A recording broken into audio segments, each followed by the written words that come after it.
오늘 함께 나누실 말씀 요한복음 8장 23절, 24절로 가보겠습니다. 우리 지난 시간에 계속 나눴던 그 말씀들의 연장선으로 보시면 되겠습니다. 요한복음 8장 23절, 24절입니다. 우리가 지금 계속해서 요한복음 8장의 내용을 가지고 누구의 종된 적이 없는데요, 뭐 이런 이야기들, 또 너희 아비는 마귀다, 이런 내용도 있었는데, 그 내용 속에 계속해서 또 등장하는 하나의 내용들인데, 그게 뭐냐면 세상에 속하지 않았다라는 표현을 예수님이 많이 쓰시는데요. 오늘 좀 그런 내용이 어떤 뜻일까라는 것을 함께 나눠보고 싶습니다. 요한복음 8장 23절, 24절 우리 같이 한번 읽어보겠습니다. 시작. 예수께서 이르시되 너희는 아래에서 났고 나는 위에서 났으며 너희는 이 세상에 속하였고 나는 이 세상에 속하지 아니하였느니라. 그러므로 내가 너희에게 말하기를 너희가 너희 죄 가운데서 죽으리라 하였노라. 너희가 만일 내가 그인 줄 믿지 아니하면 너희 죄 가운데서 죽으리라. 계속 나눴던 말씀의 연장선으로 오늘 말씀을 나누는데, 예수님이 유대인들과의 어떤 그 경론을 펼치는 그런 과정에서 계속 반복되는 표현이 나는 위에서 났고 너희는 아래에서 났고, 너희는 정욕에 의해서 났고 나는 하나님에 의해서 났고, 나는 하나님의 아들이고 너희는 마귀의 자녀고, 이런 내용들이 계속 등장을 합니다. 사실 이게 유대인들을 굉장히 자극할 수 있는 상당히 불쾌한 내용이죠.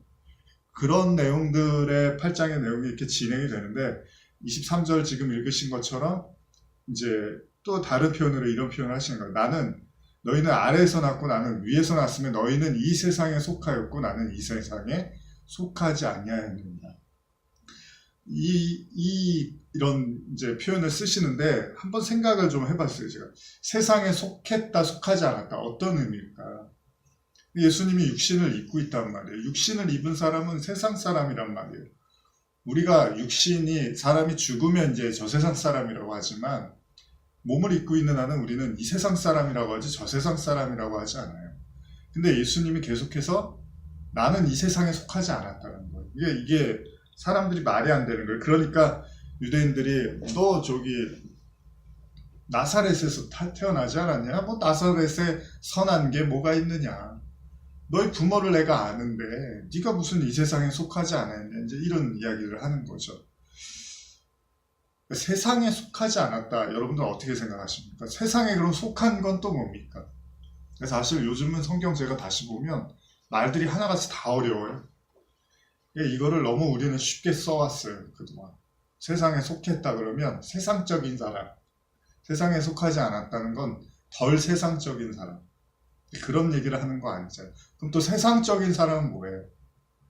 뭐 돈 밝히고 뭐 욕심 많고 이런 사람은 세상적이에요. 근데 부지런히 열심히 일해갖고 자기 가정 잘 꾸려갖고 잘 먹고 잘 살려고 하는 사람도 그거는 세상 사람 아닌 거예요?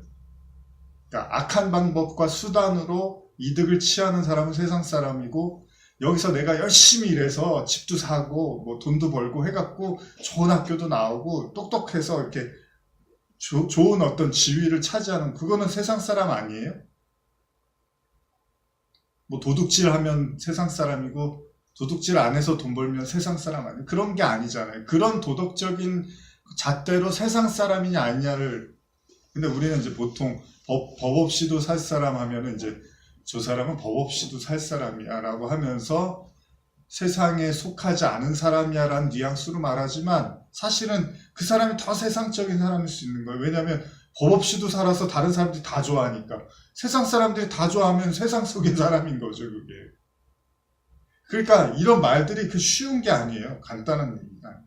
도대체 예수님은 또 나는 세상 사람이 아니야, 이런 얘기를 한단 말이죠. 이게 굉장히 어려운 말입니다, 여러분. 쉽게 볼 수 있는 말들이 제가 보기엔 더 없어요. 예수님이 하는 얘기들은 더 그렇고.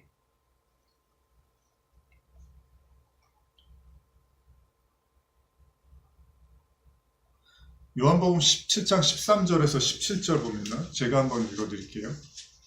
지금 내가 아버지께로 가오니 내가 세상에서 이 말을 하옵는 것은 그들로 내 기쁨을 그들 안에 충만히 가지게 하려 함이니이다.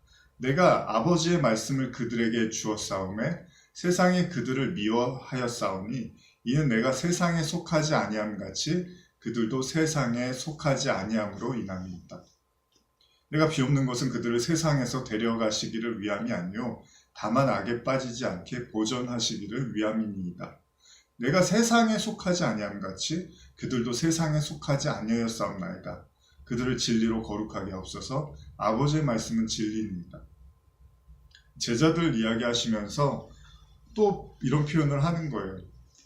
내가 세상에 속하지 아니함 같이 그들도 세상에 속하지 아니하였사옵나이다. 제자들이 세상에 속하지 않아야 돼요.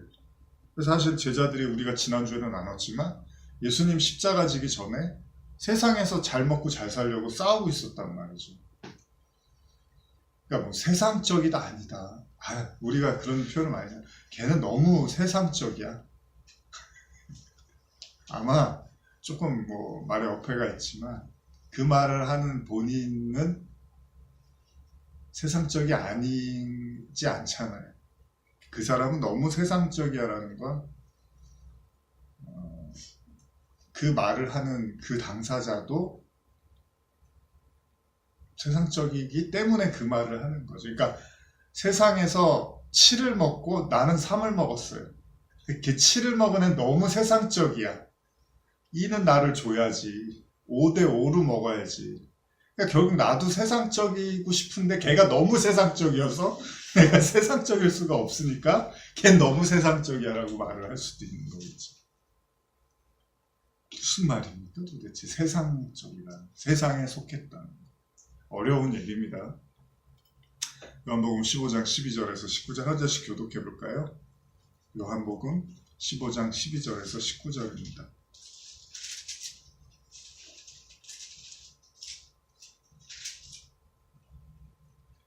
내 계명은 곧 내가 너희를 사랑한 것 같이 너희도 서로 사랑하라 하는 이것이니라. 사람이 친구를 위하여 자기 목숨을 버리면 이보다 더 큰 사랑이 없나니 너희는 내가 명하는 대로 행하면 곧 나의 친구라. 이제부터는 너희를 종이라 하지 아니하리니 종은 주인이 하는 것을 알지 못함이라. 너희를 친구라 하였노니 내가 내 아버지께 들은 것을 다 너희에게 알게 하였습니다. 너희가 나를 택한 것이 아니요 내가 너희를 택하여 세웠나니 이는 너희로 가서 열매를 맺게 하고 또 너희 열매가 항상 있게 하여 내 이름으로 아버지께 무엇을 구하든지 다 받게 하려 함이라. 내가 이것을 너희에게 명함은 너희로 서로 사랑하려 하려 함이라. 세상이 너희를 미워하면 너희보다 먼저 나를 미워한 줄을 알라. 너희가 세상에 속하였으면 세상이 자기의 것을 사랑할 것이나 너희는 세상에 속한 자가 아니요 도리어 내가 너희를 세상에서 택하였기 때문에 세상이 너희를 미워합니다. 마지막 절이 참 재밌습니다. 의미심장합니다. 세상이 너희를 미워하면 너희보다 먼저 나를 미워한 줄 알라. 너희가 세상에 속하였으면, 여러분과 제가 세상에 속하였으면 세상이 자기의 것을 사랑한 것이나, 그러니까 세상에 속했으면 세상이 우리를 사랑할 거라는 거예요. 너희는 세상에 속한 자가 아니요 도리어 내가 너희를 세상에서 택하였기 때문에 세상이 너희를 미워하는다. 어떻게 미워하십니까? 세상이? 미워해서 다 그냥 인연 끊고 다 절교하시고 사람들하고 다 이렇게 안 만나고 또 사람들이 막 핍박하고 우리를 피해 다닙니까? 직장 상사가 막 괴롭히는 게 여러분과 제가 이제 너무 그 세상적이지 않기 때문에 그런 겁니까? 세상이 너희를 미워한다? 어떻게 미워할까요?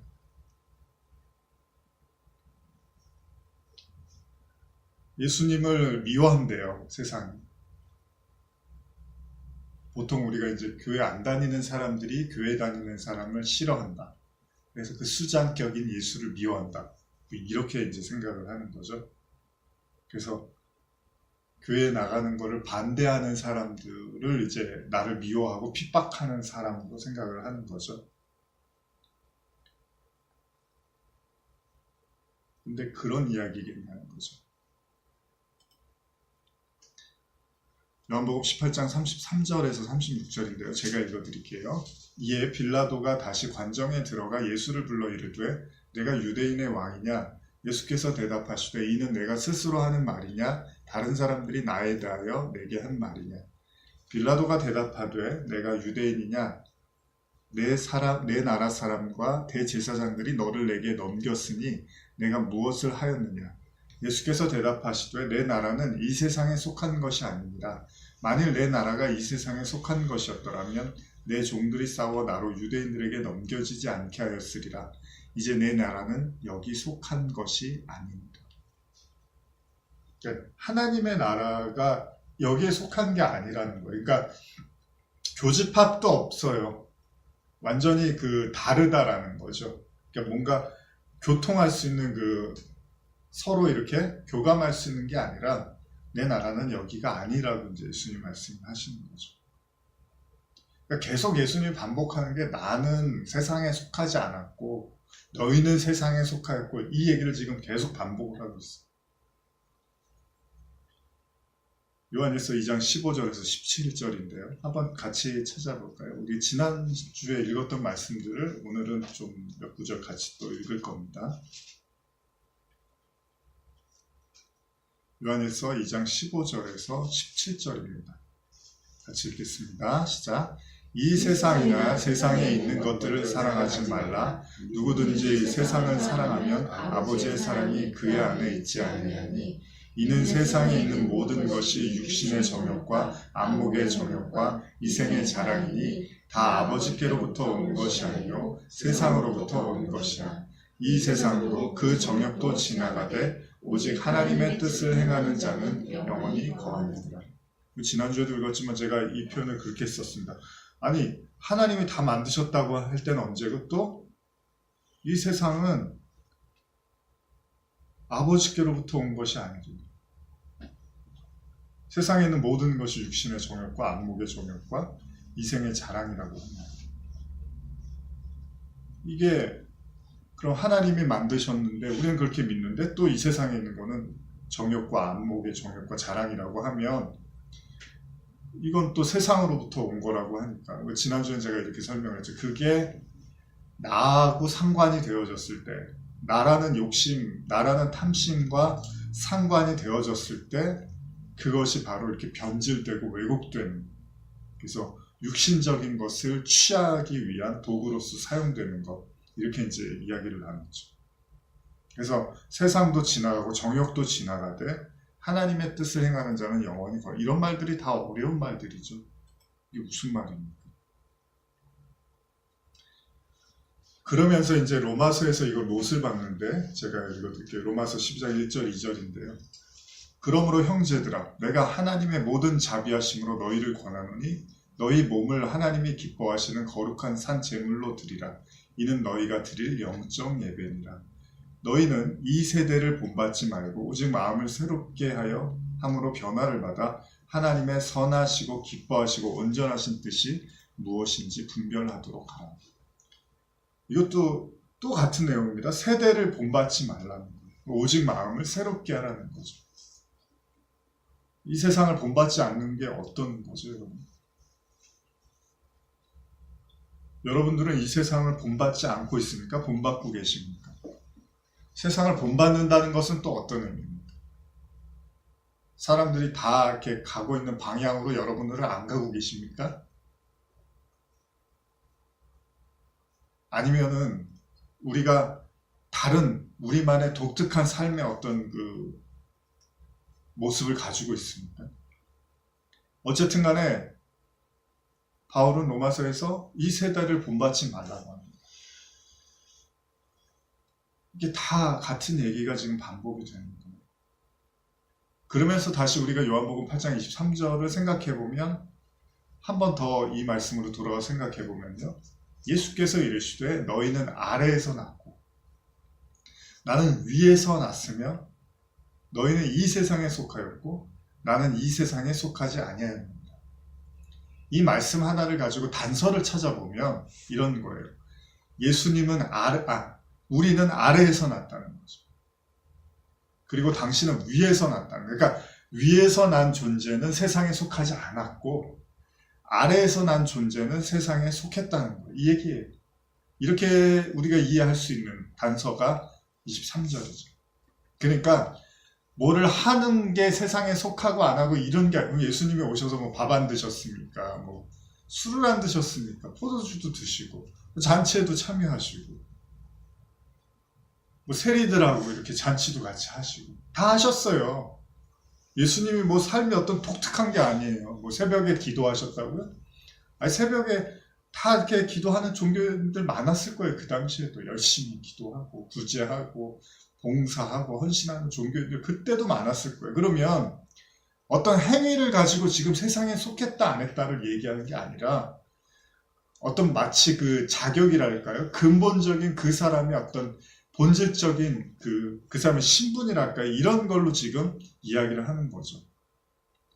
아래서 난 사람은 세상에 속한 사람이고 위에서 난 사람은 세상에 속하지 않았다는 거죠. 위에서 났다는 게 무슨 얘기죠? 예수님이 성령으로 잉태했다는 얘기를 하는 거잖아요. 그러니까 사람의 씨, 사람의 정욕으로 말미암아 예수님이 난 게 아니라 하나님의 씨, 성령으로 말미암아 나왔다라는 얘기를 지금 하고 그런 사람이 세상에 속하지 않은 거라는 얘기를 하는 거잖아요. 그러니까 우리가 이 방법론을 찾아서 어떻게 하면 세상에 속하고 속하지 않냐 이걸 가지고 얘기하기 시작하면 끊임없는 판단을 할 수밖에 없어요. 아, 저 사람 너무 세상적이야. 나는 덜한데 저 사람 너무 세상적이야. 뭐 심지어 내가 기도를 많이 하면 나는 영적이야. 나는 하늘적인 사람이야. 저 사람 기도도 별로 안 해. 저 사람 별로 헌금도 안 해. 저 사람 별로 성경책도 안 봐. 저 사람 매일 묵상도 안 하더라. 저 사람은 세상적인 사람이야. 나는 그런 것들을 그래도 해나가고 있으니까 하늘적인 사람이야. 영적인 사람이야. 그런 얘기가 아니라는 거예요, 지금. 예수님이 하는 얘기는 그런 판단과 비판을 유발시키는 그런 선악의 어떤 그런 행태를 얘기하는 게 아니라는 거예요. 그래서 이것은 어떻게 나아졌느냐의 얘기를 하고 있다는 거죠.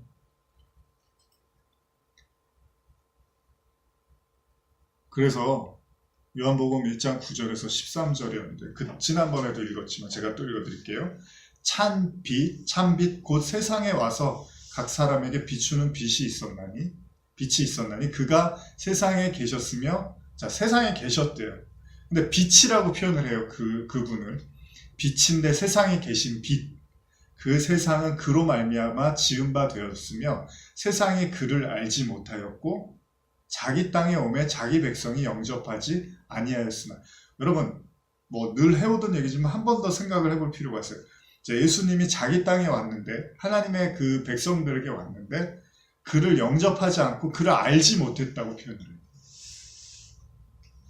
그러면 이따가도 제가 정리하면서 말씀을 드리겠지만 자 하나님을 이스라엘 백성이 몰랐습니까? 구약이 어떻게 쓰여졌는데요? 이스라엘 백성들이 내내 아브라함의 후손이고 아브라함의 자손이고 우리는 택함 받았고 이 얘기를 구약 내내 한단 말이에요. 어떻게 하나님을 모른다고 할 수 있어요? 근데 요한복음 시작하면서 뭐라 하면 하나님을 모른다는 거예요. 자기 땅에 왔는데 영접을 안 하더라는 거예요. 여러분 여기서 하나 우리가 풀 수 있는 중요한 게 있습니다. 세상에 속했다 안 했다라는 걸 우리는 어떤 행동이라든지 그런 어떤 관습으로 생각할 수 있어요. 근데 다른 관점에서 한 가지 보면 이 말씀을 가지고 보면 하나님이 누군지를 아는가 모르는가의 문제로도 볼 수 있다는 거예요. 그러니까 예수님이 땅에 오셔서 유대인들이 예수님을 반박한단 말이에요. 그리고 죽이려고 하잖아요. 그러면서 예수님이 뭐래요? 아브라함의 후손 모세의 글을 읽었다면 너희 그렇게 안 해. 모세는 그렇게 안 했어. 아브라함은 그렇게 안 했어. 이런단 말이에요. 그 얘기 뭐냐면 너희는 하나님을 잘못 알고 있구나라고 얘기를 하는 거잖아요.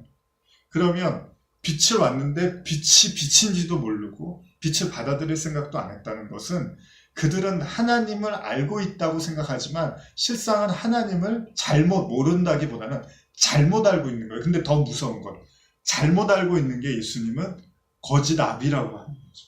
그러니까 우리가 알고 있는 유대인들이 알고 있었던 지금 오늘날도 마찬가지입니다. 뭐 예수님을 믿으면 우리는 하나님을 잘 알고 있어요. 이게 아닙니다. 예수라는 이름 그냥 그 이름 알면 하나님을 안 거야. 이게 아니란 말이에요. 진짜 그 예수 그리스도의 십자가와 부활과 이 모든 여정과 말씀을 이해하고 있는 것이잖아요. 근데 하나님을 유대인들이 잘 알고 있었다고 생각을 했는데 잘못 알고 있는데 이걸 죄라고 하는 거예요. 예수님. 그럼 보세요. 유대인들이 당시에 어떤 행위에 문제가 있었습니까? 그들이 종교적인 어떤 습성에 문제가 있었습니까? 물론 뭐 장사도 하고 그래서 예수님이 뭐 성전에서 이렇게 엎으시기도 했지만 궁극적으로는 그렇게 따지면 그렇게 철두철미하게 율법의 잣대를 들이대기 시작하면 그 누가 예수님 앞에 하나님 앞에 온전히 설 사람이 있겠습니까? 그럼 예수님은 결국 그들의 행동 거지를 가지고서 지금 판단하고 터치하려고 하는 게 아니잖아요. 그러면 그들이 갖고 있는 근본적인 죄악을 얘기할 때 하나님을 잘못 알고 있는, 그래서 하나님을 잘못 알고 있다 보니까 하나님의 아들이 왔을 때 그 하나님의 아들을 아들로 받아들이지 않았습니까? 결국 어떤 의미에서 다른 의미에서의 죄는 뭡니까? 하나님을 잘못 알고 있는 자체가 죄라는 거예요. 그래서 자기 땅에 오매 자기 백성이 영접하지 아니하였으나 영접하는 자 곧 그 이름을 믿는 자들에게 하나님의 자녀가 되는 권세를 주셨으니 이는 혈통으로나 육정으로나 사람의 뜻으로 나지 아니하고 오직 하나님께로부터 난 자들이라. 그러니까 바꿔 말씀드릴게요. 여러분들은 여러분들의 아버지가 누군지를 아시잖아요. 여러분들의 육신의 아버지가 누군지를 잘 아시잖아요. 왜냐하면 그분이 나를 낳았으니까. 그러니까 내가 그분을 안다는 건 그분이 나를 낳기 때문에 가능한 거잖아요. 물론 뭐 낳지 않아도 우리가 뭐 연구해서 알 수 있겠지만 보편적으로 지금 얘기하는 건 내 아버지를 내가 아는 건 내 아버지니까 나를 낳았으니까. 그러면 하나님을 어떻게 하면 알 수 있냐는 거예요. 하나님이 나야지 알 수 있는 거죠. 그러니까 예수님은 지금 그런 거예요. 나는 하나님이 낳았어. 그래서 나는 하나님이 누군 줄 아는데 너희는 아래 마귀의 자녀라고 하는 게 너희는 이 아래의 세상에서 육정 그냥 혈통과 욕정에 의해서 나아졌기 때문에 너희는 절대 그 하나님을 알 수 없어. 이 얘기를 하는 거예요.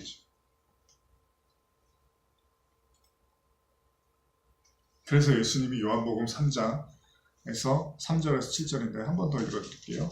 예수께서 대답하여 이르시되 진실로 내게 이르노니 사람이 거듭나지 않으면 하나님 나라를 볼 수 없느니라. 여러분 하나님을 모르고 하나님 나라를 볼 수 있습니까? 불가능하죠. 결국 하나님 나라를 본다는 건 하나님을 본다는 거잖아요. 그래서 팔복에도 마음이 청결하고 그러면 하나님을 본다고 하잖아요. 그러니까 결국은 하나님을 모르고 하나님 나라를 볼 수 없는 거예요. 그러니까 예수님의 단서가 뭐냐면 거듭나지 않으면 하나님 나라를 볼 수 없다고 얘기를 하는 거죠. 그러니까 하나님으로부터 나야 된다는 거예요. 니고데모가 이르되 사람이 늙으면 어떻게 날 수 있사옵나이까? 두 번째 모태에 들어갔다가 나을 수 있사옵나이까? 예수께서 대답하시되 진실로 진실로 내게 이르노니 사람이 물과 성령으로 나지 아니하면 하나님 나라에 들어갈 수 없느니라. 물과 성령으로 나지 않으면 똑같은 예수님이 성령에 잉태했잖아요. 그럼 우리도 지금 이 얘기를 하는 거예요. 예수님이 너희도 물과 성령으로 나지 않으면 하나님 나라에 들어갈 수 없어. 육으로 난 것은 육이요. 이제 이게 단서가 붙는 거예요. 자, 육으로 너희가 났으면 그건 육일 뿐인 거야. 아무리 그건 너희가 개발을 하고 수련을 하고 돌을 닦아도 하나님이 봤을 때 그건 육신이야, 육체야. 영으로 난 게 영이야. 이런 말씀을 하시는 거죠. 그래서 내가 거듭나야겠다는 말을 놀랍게 여기지 말라. 이런 말씀을 하십니다. 어렵죠. 얼마나 어려워요. 니고데모가 듣기에도 도무지 이해가 가지 않는 얘기라는 거죠.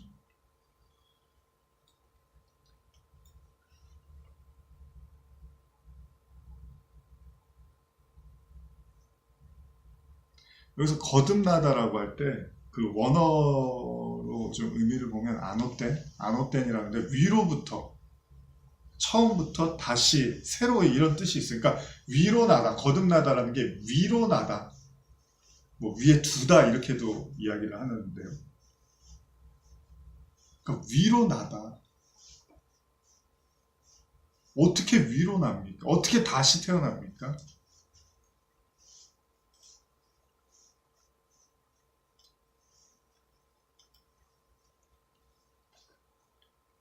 성경 사전 보면은 마태복음 27장 51절에 보면요. 이에 성소의 휘장이 위로부터 아래까지 찢어져 둘이 되고 땅이 진동하며 바위가 터지고 이런 구절이 있는데요. 여기서 휘장의 그 윗부분 꼭대기에서부터 이렇게 찢어졌다는 거예요. 그러니까 예를 들면은 그 야곱이 이 도망치잖아요. 그 아버지 이삭에게 그 형 대신 받을 축복을 받고 나서 도망을 쳐요. 형이 자기를 죽이려고 하니까. 그때 이렇게 돌베개를 지고 잠을 자는데 꿈을 꾸잖아요. 이렇게 광야의 사막에서. 근데 그때 천사의 그 사닥다리가 위에서 이렇게 아래로 오르락내리락 하는 걸 보죠. 그러니까 위에서 뭔가가 내려와서, 그러니까 위로부터 나는 것. 그러니까 저와 여러분들은 이 세상에서 나는 음식 먹잖아요. 그리고 이 세상 사람들이 하는 얘기를 듣잖아요. 그리고 이 세상에서 어떻게 살 건지 우리 궁리하잖아요. 근데 예수님이 그 위로부터 나지 않으면 그러면 안 돼, 이런 얘기를 하시는 거죠. 그러면서 물과 성령을 얘기한단 말이에요. 근데 물과 성령이라는 게 여기 보면은 요한일서 5장 4절에서 8절인데 한번 같이 읽어볼까요? 요한일서 5장 4절에서 8절입니다.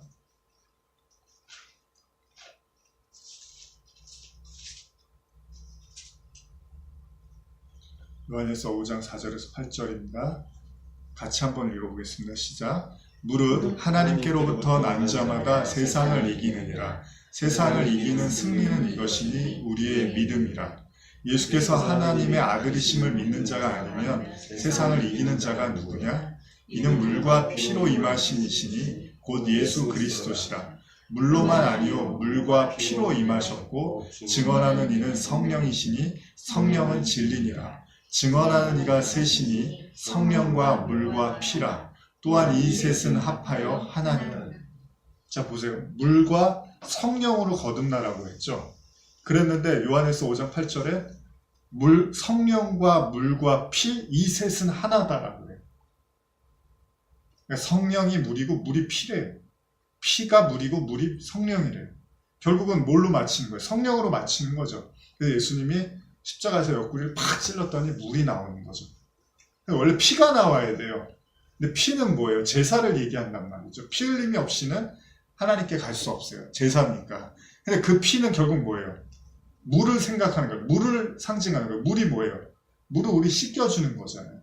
근데 그 물이, 그럼 여러분들 그 물 파는 데도 있잖아요. 막. 그런 거 막 돈 주고 사라고. 이 물 마시면 된다. 근데 그런 물 아니잖아요. 성령, 그게 결국 성령을 얘기하는 거란 말이에요. 그러니까 물과 피와 성령, 이거 하나인데 그게 성령이라는 거예요. 그러니까 성령이라는 거예요. 근데 보세요. 이렇게 하는 자가 세상을 이긴다는 거예요. 그러니까 하나님으로부터 난 자마다 세상을 이긴다며요. 그러니까 여러분과 제가 아래로 났다며 우리는 세상으로 났으니까 우리는 세상에 속했어요. 그럼 세상에 속한 사람이 세상에 속하지 않으려면 어떻게 해야 돼요? 세상을 이겨야 돼요. 그럼 세상을 이기려면 어떻게 해야 돼요? 하나님께로부터 나아야 된다는 얘기예요. 하나님께 나면 세상을 이긴대요. 세상을 이기는 승리는 이것이니 이게 믿음이래요. 그러니까 하나님께로 나아서 그 하나님이 우리 안에 성령으로 거하시면 그걸 믿음이라고 하는 거예요. 왜냐하면 그 아들, 그 성령, 하나님의 영이 임하면 그게 아들이라며요. 로마서 8장 7절인가요? 그러면 하나님의 성령이 내 안에 거함으로써 내가 아들이 되면 그게 아들이심을 믿는 자가 되는 거고, 예수님을 통해서.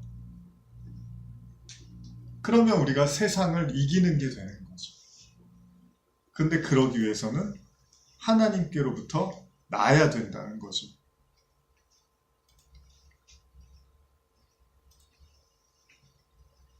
자, 그러면서 디모데전서 3장 16절을 보면요. 이제 이 표현을 합니다. 제가 읽어드릴게요. 크도다 경건의 비밀이요 그렇지 않다 하는 이 없도다. 그는 육신으로 나타나 바 되시고 영으로 의롭다 하심을 받으시고 천사들에게 보이시고 만국에서 전파되시고 세상에서 믿음 바 되시고 영광 가운데서 울려지셨느니라. 이 내용도 가면 이제 우리말로 한 번 더 읽어두면 디모데전서 3장 16절입니다. 참으로 이 경건의 비밀이 위대하다. 그분은 육체로 나타나셨고 성령으로 의롭다함을 얻으셨다. 천사들에게 보이셨고 나라 가운데 전파되셨다. 세상이 그분을 믿었고 그분은 영광 가운데 올라가셨다. 육체로 나타나셨는데 성령으로 의롭다 하심을 받았다는 것. 그러니까 하나님의 성령의 역할은 뭡니까? 저와 여러분들 안에 거해서 우리를 의롭다고 칭해주는 거예요. 그럴 때 의인이 되는 거예요, 그게. 그래서 예수님이 십자가에서 우리에게 그걸 보여주는 거예요. 이렇게 육체가 십자가에 못 박혀지면 그러면 그게 의로워지는 거야. 하나님의 영으로.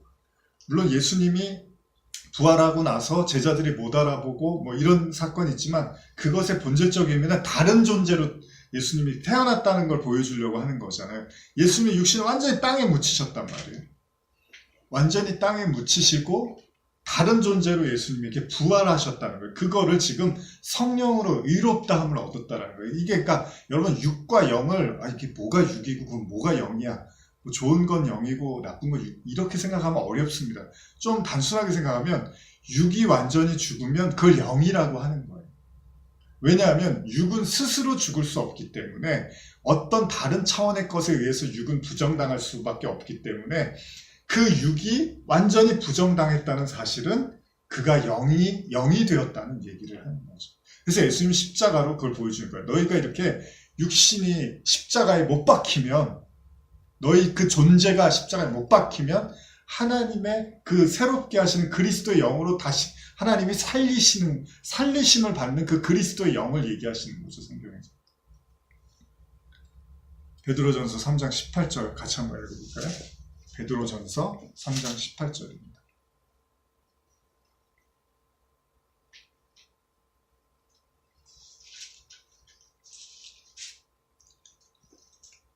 자, 같이 읽겠습니다. 그리스도께서도 단번에 죄를 위하여 죽으사 의인으로서 불의한 자를 대신하셨으니 이는 우리를 하나님 앞으로 인도하려 하심이라.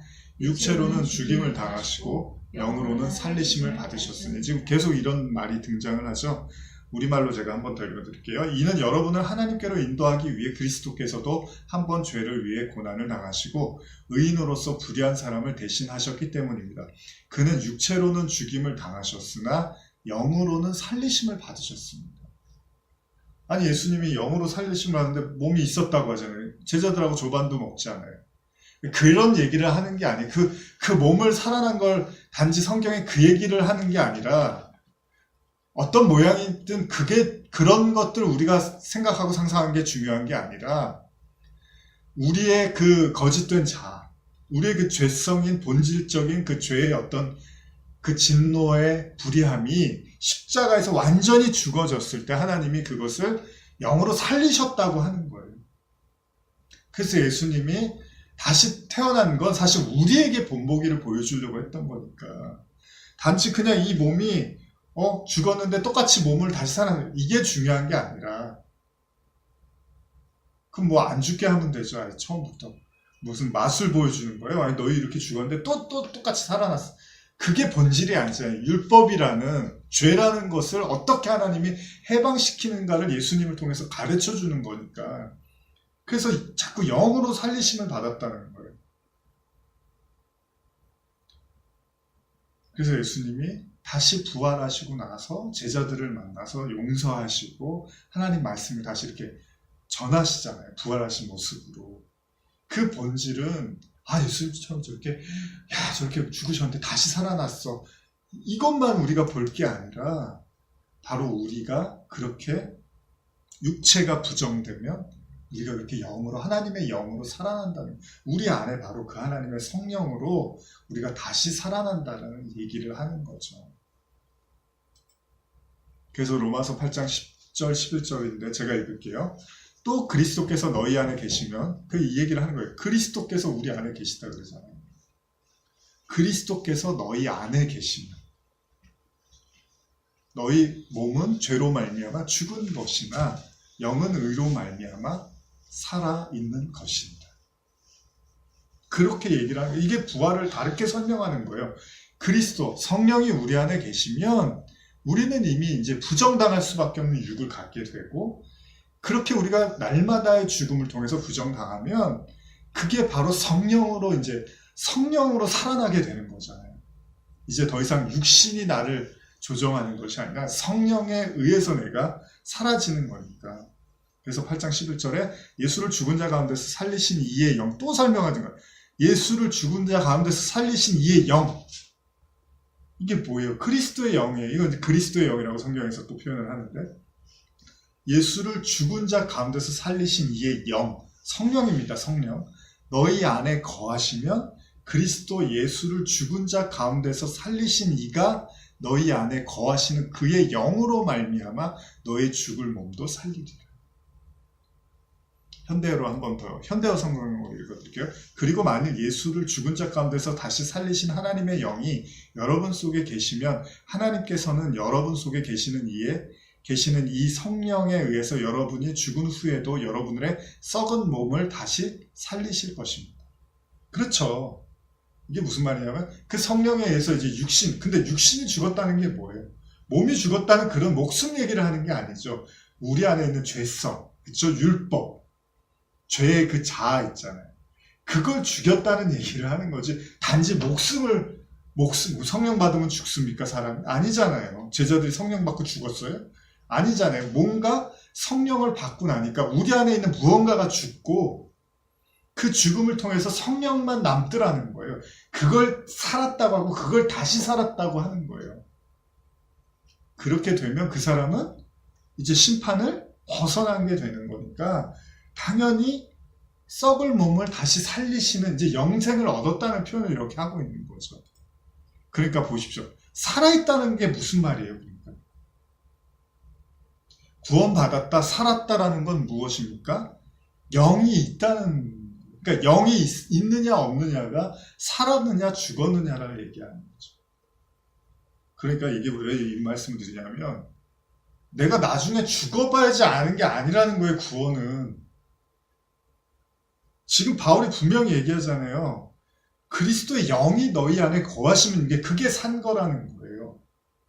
그러니까 영생은 하나님의 성령의 선제, 이 땅에서의 선제에 의해서 영생이 가능한 거지. 그냥 뭐 성령이 있고 없고 난 솔직히 그런 건 잘 모르겠지만 내가 열심히 나는 종교 생활했고 신앙 생활했어.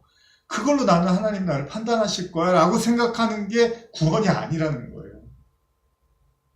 성령이 선제하고 나서 하나님 나라가 내 안에 있구나. 성령, 그리스도의 영이 내 안에 있구나. 예수를 죽은 자 가운데 살리신 이의 영이 내 안에 있구나라는 걸 여러분과 제가 삶을 통해서 깨달아가고 발견해 나가고 그것을 통해서 이 영이 나의 그 육신적 자아를 죽여가고 있구나. 이걸 경험하고 나서 우리는 구원을 이야기하는 거라는 거죠. 성령이 선지하는 거예요. 그래서 예수님이 죽자마자 부활하시고 승천하셔서 제자들에게 제일 먼저 나타난 일이 성령을 받게 하신 거예요. 성령을 받았더니 오직 성령이 너희에게 임하시면 너희가 권능을 받고 사마리아와 예루살렘과 유대와 사마리아 온 땅에 복음을 전하라고 하신 것처럼 성령이 선제하는 거죠. 내 안에 성령이 거하시고 그 성령을 통해서 구원을 받는 거예요. 그러니까 구원이라는 건 그 영이 있느냐 없느냐를 얘기하는 거죠. 그래서 요한복음 6장 63절에 한번 찾아보실까요? 그럼 우리는 하나님이 낳는 거니까 난 할 게 없네. 그냥 주시면 받는 거고 안 주시면 난 이제 끝이네. 그런 의미로 받아들이는 게 아니죠. 더 중요한 게 있습니다. 6장 63절 같이 읽어볼까요? 시작. 살리는 것은 영이니 육은 무익하니라. 내가 너희에게 이른 말은 영이요 생명이라. 근데 그 영을 또 예수님이 뭐라고 표현하세요? 내가 너희에게 하는 이 말, 이게 영이야. 이게 생명이야. 그래서 예수님이 구원을 얘기할 때 어떻게 표현하세요? 내 말이 너희 안에 거하면 너희가 구원을 받을 거야. 이렇게. 근데 유대인들한테 내 말이 너희 안에 거할 곳이 없구나. 무슨 얘기를 하면 자꾸 싸우려고 하고 예수님이 귀신의 종이라고 하고 이러니까 예수님이 그래 너희가 그 말을 받아들일 공간이 없구나 너희 마음에. 그럼 너희는 구원받은 게 아니야. 이렇게 얘기해요. 그러니까 뭐 성령을 받았네 안 받았네. 아니요. 더 중요한 건 그 예수님이 하는 그 말이 영이고 생명이고 여러분들이 그 말을 받아들인다면 그 말에 의해서 여러분들의 육신, 죄, 율법적 자아는 계속해서 죽임을 당할 거예요. 그래서 로마서 8장에 종일토록 우리가 죽임당하는 어린 양처럼 우리가 그렇게 취급받았습니다라는 표현이 있거든요. 그게 뭐냐면 성도의 삶이라는 건 날마다 말씀에 의해서 깨지는 거예요. 깨지고 끝이 없게 보이는 그 깨짐 속에서 하나님의 영이 우리 마음속에 자리 잡는 거예요.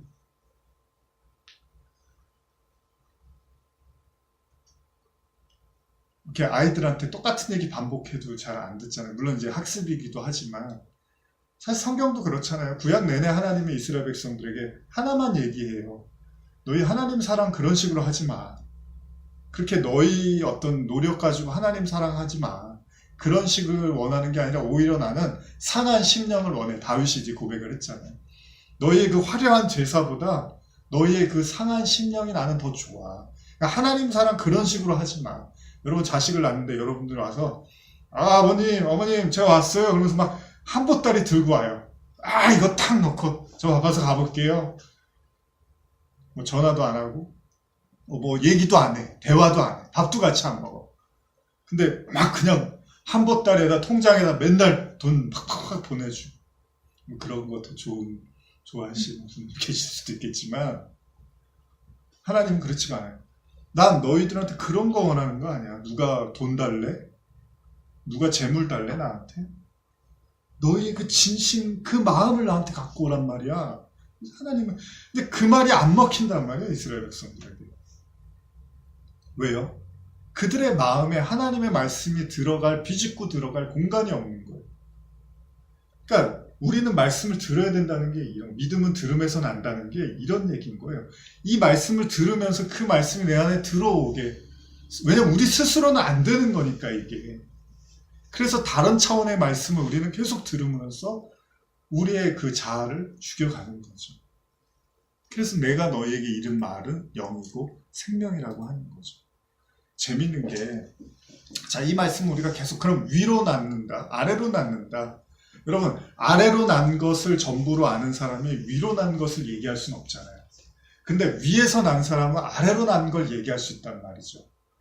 무슨 말인지 알죠? 이 땅만 보는 사람은 땅이 전부인 줄 알겠지만, 뭐 산 꼭대기에 올라가서 높은 곳에 올라간 사람은 그 넓은 곳을 볼 수 있잖아요. 여러분 지금 이렇게 딱 밖에 나가시면 여러분들 시야에 들어오는 그게 뭐 1km 되겠습니까? 그쵸? 근데 이제 높은 곳에 올라간 사람은 아주 넓은 시야를 갖게 될 거 아니에요. 그러면 위에서 난 자와 아래에서 난 자의 차이는 뭐겠습니까? 아래에서 난 자는 아래에서 난 것이 다인 줄 알아요. 근데 위에서 난 자는 이게 아래에서 난 거고 이게 위에서 난 거를 알겠죠. 그러니까 위에서 난 자만이 두 가지를 보는 거예요. 그쵸? 그러면 보세요. 여러분과 제가 말씀이라는 하나님의 영이신 말씀을 들음으로써 그것이 또 종국의 내 안에 성령으로 거하실 때 어떤 일이 일어나는지를 로마서 7장 18절에서 25절로 한번 같이 교독해 보겠습니다.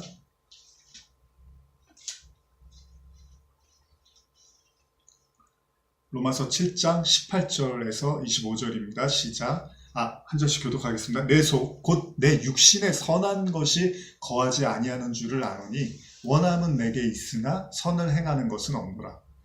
내가 원하는 바 선을 행하지 아니하고 도리어 원하지 아니하는 바 악을 행하는도다. 만일 내가 원하지 아니하는 그것을 하면 이를 행하는 자는 내가 아니요 내 속에 거하는 죄니라.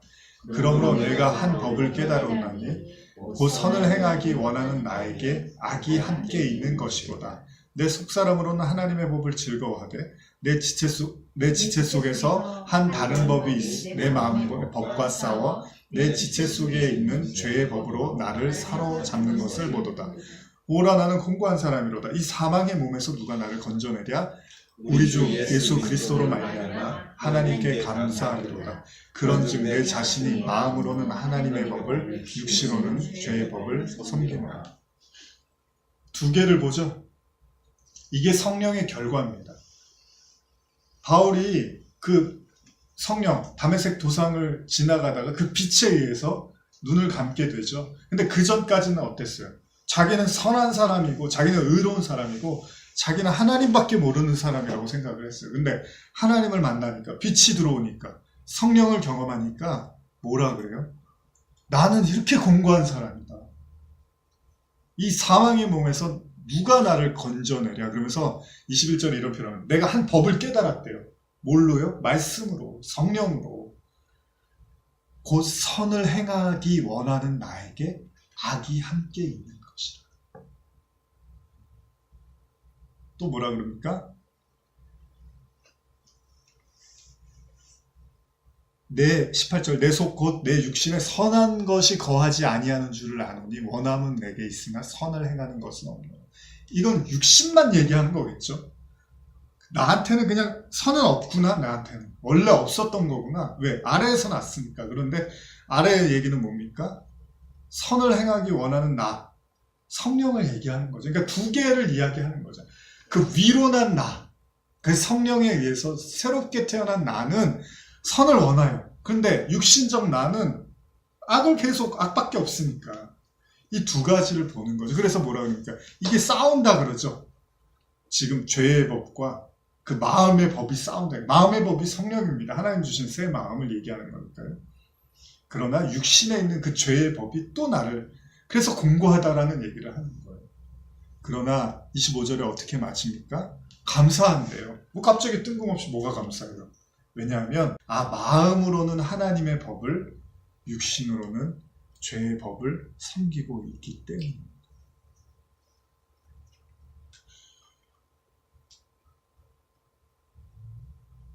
한 주에 마치려고 그랬는데 두 주로 넘어가야 될 것 같습니다. 그래서 여기서 이제 마무리를 좀 해봐야 될 것 같은데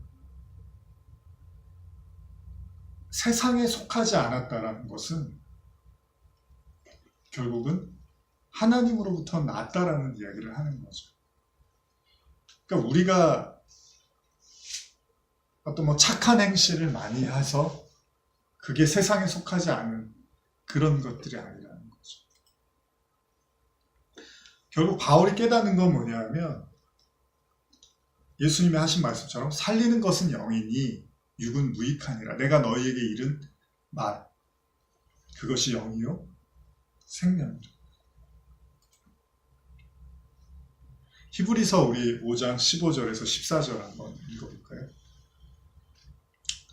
히브리서 5장 12절에서 14절입니다.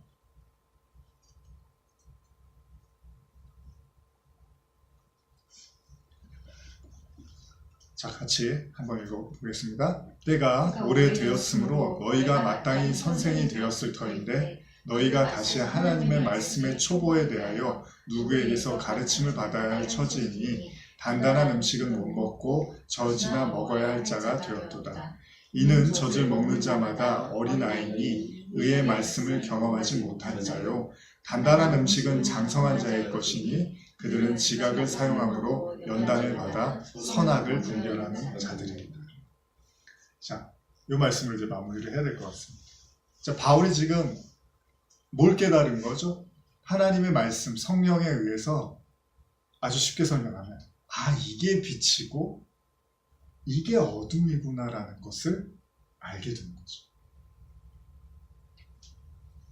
이게 빛이구나. 이게 어둠이구나.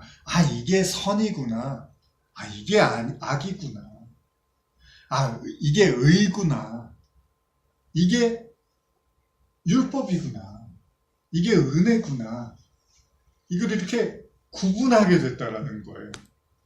어떻게요? 하나님께로부터 나음을 통해서. 그래서 바울이 주구장창 이제는 내가 산 것이 아니요 내 안에 그리스도가 사신 것이라, 새로운 피조물이라고 자기를 얘기한단 말이죠. 다음 주에도 제가 이제 이것을 좀 구체화시켜서 말씀을 드리겠지만, 여러분 잘 생각해 보십시오. 이런 생각을 해 보십시오. 하나님은 우리에게 이 세상을 살고, 사실 짧으면 짧고 길면 긴 시간을 우리에게 주셨어요. 그러면서 우리는 이제 여러분도 기독교라는 걸 접했고, 예수님이라는 이름을 듣고 이렇게 교회 생활을 하고 오래 하신 분도 있고 짧게 하신 분도 있지만, 이제 구원을 위해서 우리가 달려간단 말이죠. 신앙생활을 하고. 근데 그러면서 여러분들은 그런 생각을 혹시 안 해보셨습니까? 도대체 이 많은 무수한 삶이, 시간과 삶이 하나님에게 무슨 의미가 있을까? 도대체 선악과를 따먹은 아담의 죄가 뭐길래 우리는 이렇게 고난과 환난의 시간을 보내야 하는 걸까? 근데 바울이 지금 발견한 구원도 되게 단순해요. 아, 나에게 선이 없고 악만 있어. 그리고 그 하나님의 성령, 그 그리스도의 영, 그 안에 선이 있는 걸 내가 봤어. 그리고 나서 구분한 게 딱 그거예요. 아, 나는 공고한 사람이다. 이 사망의 몸에서 누가 나를 건져낼까? 아, 나는 건진받을 수조차 없는 그런 존재였구나. 근데 그리스도로 말미암아 하나님께 감사한대. 두 개의 법을 알기 때문에. 육신의 법, 죄의 법, 그리고 영의 은혜의 법. 자, 그러면 은혜의 법과 죄의 법을 발견한 바울에게 무슨 이득이 있습니까? 이득이 있겠습니까? 육신의 율법은 뭡니까? 우리를 끊임없이 소송하는 거예요. 우리를 계속해서 검사들이 뭐합니까? 계속 죄를 찾아내는 거잖아요. 너 이거 죄졌어? 계속 그 죄를 고발하는 거예요. 고발. 요즘 고발 한번 당하면 힘들잖아요. 몇 년 걸려서 재판받으면 사람이 의욕이 다 상실이 돼서 이제 그냥 이렇게, 그런 문제가 외국에 있을 때도 뵙고 그랬습니다. 계속 고발을 하는 거야. 그러니까 바울이 갖고 있던 법은 딱 하나였어요. 원래 고발하는 법. 그래서 바울이 뭐하고 돌아다녀요? 고발하고 돌아다녀요. 그래서 저기 스테반 죽을 때 가서 죽이고 있어요. 돌 던지고 있어요. 고발하는 거예요. 그러니까 그 법밖에는 없는 거예요. 바울한테는. 그랬는데 은혜의 법이 들어왔어요. 그러면서 그 은혜의 법이 죄의 법을 이기기 시작해요. 그리고 어느 순간에 이겼어요. 그리고 나니까 감사하대요, 하나님께. 왜요? 은혜의 법이 죄의 법을 이기니까 더 이상 고발당할 예가 없는 거예요. 왜? 하나님의 무한한 은혜가 그 모든 죄를 다 덮어버리니까. 그래서 하나님께 감사합니다. 그리고 8장 1절에 결코 그런즉 이제 결코 그리스도 예수 안에 정죄함이 없나니, 이렇게 시작을 하는 거예요. 그러면 여러분, 히브리서 방금 읽었던 말씀처럼 단단한 음식을 먹은 여러분들은 어떻습니까? 젖을 먹는 사람입니까? 젖을 먹는 자마다 어린아이예요. 이게 좋은 의미의 어린아이가 아닙니다. 천국에 들어가는 그 어린이가 아니라 의의 말씀을 경험하지 못한 사람을 여기서는 지금 어린아이라고 해요. 이 어린아이는 의의 말씀을 경험하지 못했대요. 의가 뭡니까? 선이잖아요. 구원이잖아요. 아직 그게 뭔지를 모르는 자라는 거예요. 그런데 단단한 음식을 먹는 자는 장성했대요. 그리스도의 장성한 분량까지 이렇게 섰다라는 거예요. 그리스도와 연합했다라는 이야기를 하는 거죠. 그들은 지각을 사용함으로써, 여기서도 지각이 머리가 좋다 이게 아닙니다, 여러분. 여기서의 지각은 딱 하나입니다. 하나님을 아는 지식을 가졌다는 거예요. 그래서 바울이 여호와를 아는 지식이 가장 고상하다고 하는 거예요. 그러니까 지식이 단지 그 지식 우리가 공부해서 하는 이게 아닙니다. 진짜 여기서는 하나님을 아는 진짜 그 경외하는 지식을 얘기하는데, 아, 하나님이 누군지를 제대로 알게 된 그는 연단을 받아서 선악을 분별하게 된다는 거예요. 그러니까 선악과를 먹은 인간의 죄는 뭐였어요? 선악을 잘못 분별했다라는 거잖아요. 지금 여러분과 저한테 하는 이야기예요. 나는 이게 선이라고 생각하고 나는 이게 악이라고 생각하는데 하나님은 그게 아니라는 거예요, 자꾸. 우리한테 하나님이 계속 가리키는 건 뭐예요? 아니야, 이게 선이고 이게 악이야. 근데 우리는 아니 이게 악이고 이게 선이잖아. 이 싸움을 계속하는 거예요. 만약 여러분들이 어린아이들한테 뭔가를 가리키는데 반대로 알아들어 자꾸. 그러니까 하나님이 인생 내내 우리한테 가리키는 거예요. 아니 이게 선이고 이게 악이야. 근데 그거 어떻게 깨달아요? 내가 아는 모든 게 악이라는 걸 깨달을 때야 비로소 선을 아는 자가 되는 거죠. 그러니까 결국은 선과 악을 분별하게 되는 거. 그걸 할 수 있는 유일한 분이 누구였던 거예요? 예수님이었어요. 그 얘기는 하나님을 아는 지각이 당시에는 아무도 없었다는 얘기고 구약 내내 하나도 없었다라는 거예요. 물론 이제 선지자를 통해서 하나님이 가르쳐줬지만 대부분 이스라엘 백성은 하나님에 대한 그럼 거짓 아비는 뭐예요? 거짓 아비가 따로 있는 게 아니라 여러분들이 하나님에 대한 잘못된 정보를 믿으면 그게 거짓 아비가 되는 거예요. 그들은 선악을 분별 못하는 거예요. 그래서 선악과의 범죄가 무서운 게 잘못된 선악을 가지고 있는 거예요. 그걸 양심에 화인 맞았다고 하는 거죠. 나는 그게 선이고 나는 악이라고. 그래서 바울이 그 돌 던지면서 선이라고 생각하잖아요. 스데반을 막 죽이면서. 이게 하나님의 영광이라고 생각하는데 그게 양심에 화인 맞은 거예요. 선과 악을 잘못 알고 있는 거예요. 여러분과 제가 삶을 단순하게 굳이 이제 생각을 한다면 하나님은 우리에게 이 세상을 왜 살라고 하는 거예요? 딱 하나. 여호와를 경외하는 게 모든 지식의 근본이래요. 그럼 여러분들 지금 습득하고 책들과 공부하고 정보 캐내고 이런 모든 거 있잖아요. 그거 하면서 사는 근본적 이유는 딱 하나라는 거예요. 하나님이 누군지를 정확하게 알라는. 근데 사람들이 하나님을 알라고 세상에 이렇게 시간을 줬는데 하나님을 알 생각을 안 해요. 바꿔 말하면 여러분과 제 영적 자유는 어디에서 나옵니까? 숙제 다 하면 자유죠. 애들 그렇잖아요. 저 어렸을 때 칭찬 많이 받았던 게 쟤는 학교 갔다 오면 숙제 먼저 해. 뭐 한때였지만. 근데 사실 제 속이 편해요. 그래야지. 숙제를 나중에 하는 사람도 있고 숙제를 제일 먼저 하는 사람도 있습니다. 근데 성경은 먼저 하라고 해요. 먼저 그 나라와 의를 구하라니까. 여러분들은 좀 빨리 하시는 겁니까? 늦게 하시는 겁니까? 어쨌든 빨리 하는 게 좋은 거잖아요. 숙제를 끝내면 놀아도 되는 거죠. 하나님을 올바로 아는 것. 여호와를 올바로 알면 그게 장성했다, 다 컸다라는 거예요, 성경에서. 왜냐하면 그들만 이게 선이죠. 이게 악이죠. 이게 빛이죠. 이게 어둠이죠.